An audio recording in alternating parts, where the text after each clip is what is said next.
Welcome to The Disappearing Mind, a unique podcast helping you find clarity and support along your dementia journey. Now, join National Dementia Trainer and Coach, Dawn Platt, for an all-new episode. Hello and welcome to the podcast. This is Dawn Platt. Thank you for joining the Disappearing Mind podcast. We are in a series called The 4 Stages of Understanding the Dementia Journey. It's really important that we lay out these stages of understanding because I think that a lot of people are on this dementia journey and perhaps feeling isolated or alone. The purpose behind the podcast talking about the dementia journey and the 4 stages of understanding is to really educate you and provide resources for you so that as you walk this journey, you realize that you're unique, your diagnosis could be unique, and that there are lots of others who have walked this journey. The process is complex and can certainly vary greatly from person to person. We do know that there can be a bit of anxiety, even frustration, because we don't really know what to do. So there's lots of steps prior to getting a diagnosis, after diagnosis, and really support, education, and resources are the key to making a good plan for you and your loved one on the dementia journey. Let's talk on the podcast today about stage 3. In stage 3 really is about I'm dealing with Alzheimer's disease or related dementia. I'm dealing with the diagnosis in myself or in my loved one. And in this stage, it's important to note that living well is going to be critical in your well-being. At this point, we are in diagnosis. We are in the dementia. It is known that we have it. And at this point, we need to have increased help and support in our everyday life.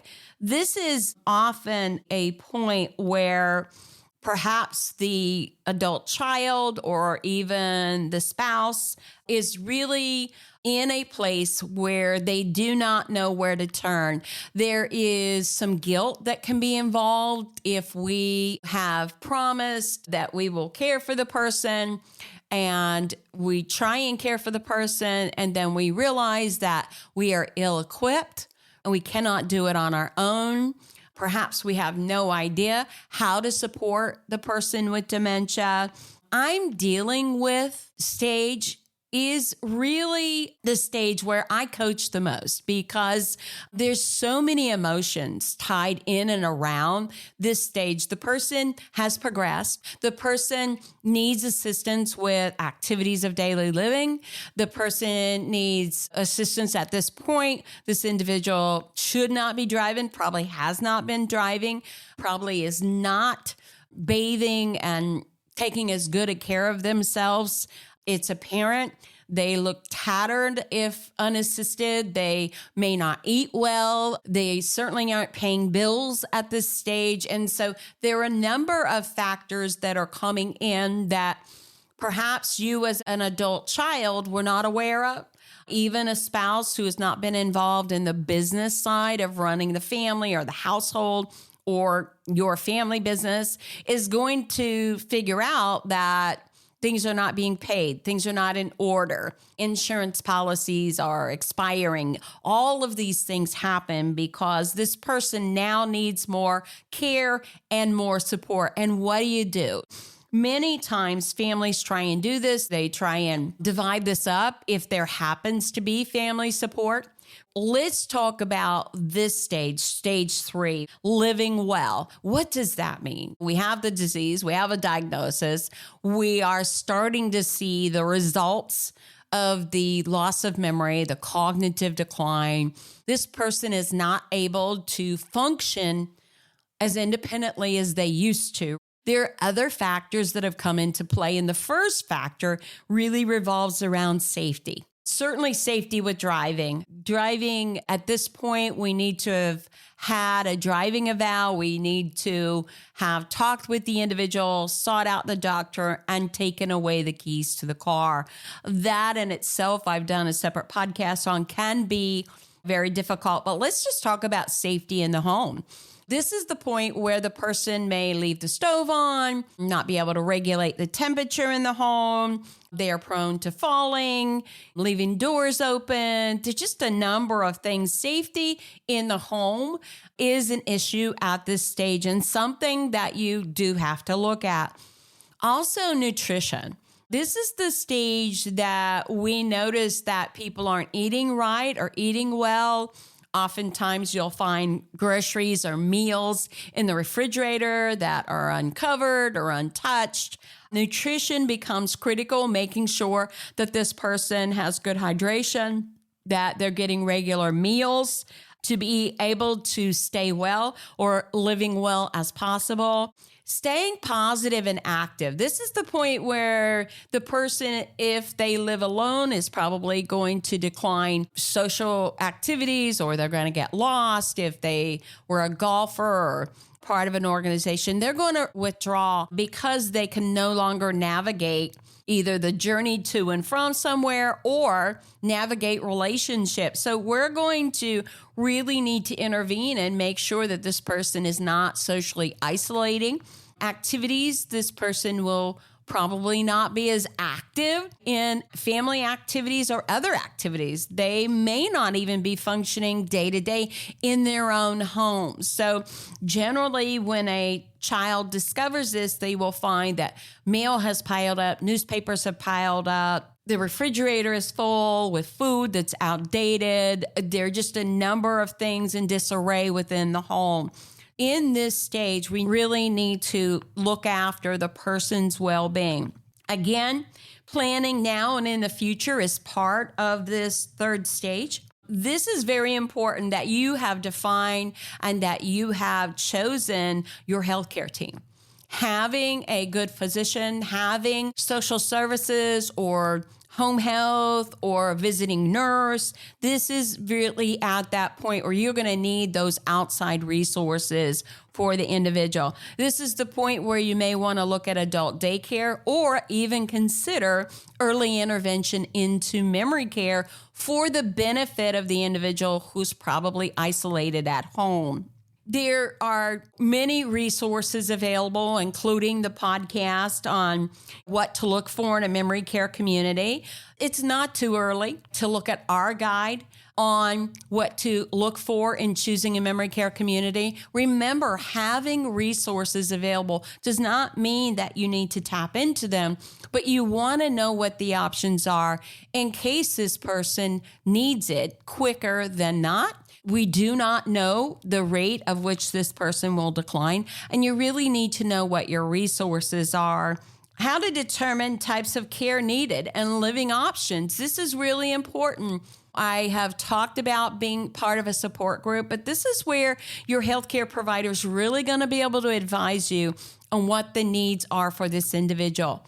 I think for most families, I know certainly in my family, I needed to make that determination because my family really was not able to determine with the naked eye or just a conversation with my mother what her real needs were. She was very good at confabulating unless you could see how she was floundering, some of the things that she was missing or not doing. It's very hard to determine that from afar. That's where a cognitive evaluation, a professional healthcare person can really help with determining where they are, how safe they are, and what kind of care that they need.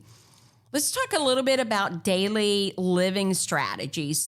We also need to look at this person now as a 24/7 care need, which is something that families are not normally performing. How are we looking at what their care needs are? Are they okay just to be checked every evening with a phone call? Does somebody need to go over in the morning, the afternoon, and the evening? What does this look like for you as a family? Again, what is the support mechanism? And when I talk about support here, I'm not just talking about a support group. Are there neighbors that live close? Is there a church member? Who is it? Is there family near for this individual? These daily living strategies are going to be important in the success or the failure of this individual remaining in the current environment that they're in. Getting involved, knowing what these options are, and simply asking for help. I think that we don't come equipped with understanding this process. I think a lot of times we really need to have this discussion with our healthcare provider to know, are we doing what needs to be done? The last thing we want to do is find out the hard way once this person has fallen or had a fracture or is mismanaging their medication, which is a whole different scenario that we need to talk about. People who are at this stage can no longer self-manage their medications, and medications are very critical at this point, as well as nutrition. What are the family dynamics? And that affects on the family. Have you come up with a family plan? Who's going to support mom or dad or grandmother? And what's that going to look like? How are you going to go about that? I think here, when we're talking about the research and education here, we're talking about understanding the middle and late stage needs of the individual. We have now phased from the early stage into the middle. Perhaps we're heading into the late stages of Alzheimer's disease and related dementias. All the care and needs and abilities to be independent have changed in this stage. You're actually dealing with this, and this evaluation at this time is going to take a more frequent monitoring and assessment by the physician to determine how safe they are, what kind of support services that they require. This is also the stage where we really begin to see behavioral changes. Perhaps in the earlier stage, we saw confusion when they were in a restaurant or maybe losing their way. Behavioral changes at this stage can really become a safety concern. At this stage, we can see getting lost, wandering out of the house, leaving the stove on, being taken advantage of through scammers or other mechanisms, buying things multiple times. And again, this is the stage where we might see some paranoia setting in, some delusions, some confabulations. These are all things that need to be monitored because for the individual with dementia, they are very real, but they can pose some real risk when it comes to our loved one. Support, understanding, and family interactions are going to be very, very important. This is where you're going to see a constant change when it comes to holidays and family interactions and birthdays. Maybe for the first time in your life, your mother's going to forget your birthday. I remember that. I remember that happening. And this is all part of the dementia journey. The individual loses their ability to do the things that they used to do. Again, at this stage is not the stage to stay alone. You're going to need outside support of some sort. This is the 36-hour day. It is turned into really day and night care. And at this point, the person could be incontinent. Perhaps they won't change their clothes. Perhaps they're resistant to actually showers and bathing and grooming. So this is the area here where we really need to make sure all legal matters, all healthcare decision matters, all financial concerns are in order, and what are our options, because oftentimes something will happen that will contribute to that need. For instance, there might be a fall in the home that leads to the hospital, that leads to an infection and leads to more care needing to be provided. During this stage 3, when you are dealing with full-blown dementia is the time where you are really going to have to educate yourself, depend on others to be able to be successful during this dementia journey. This is also the time when stress is going to be a major factor. Depression is going to be a major factor in your own life, just trying to cope with life in general, as well as having the added care of this individual on your plate. Seek out resources, seek out support, educate yourself. But this is the point where your plan that you have made previously needs to go into action. I hope today has been helpful to you. Please listen to the entire series on the dementia journey, the 4 stages of understanding. Until next time, this is Dawn Platt. Make it a memorable day. Thank you for joining us for the Disappearing Mind podcast. We hope it's helped you find clarity and support along your journey. Be sure to subscribe to never miss an episode. Visit our website to suggest future topics and share the podcast with friends and family.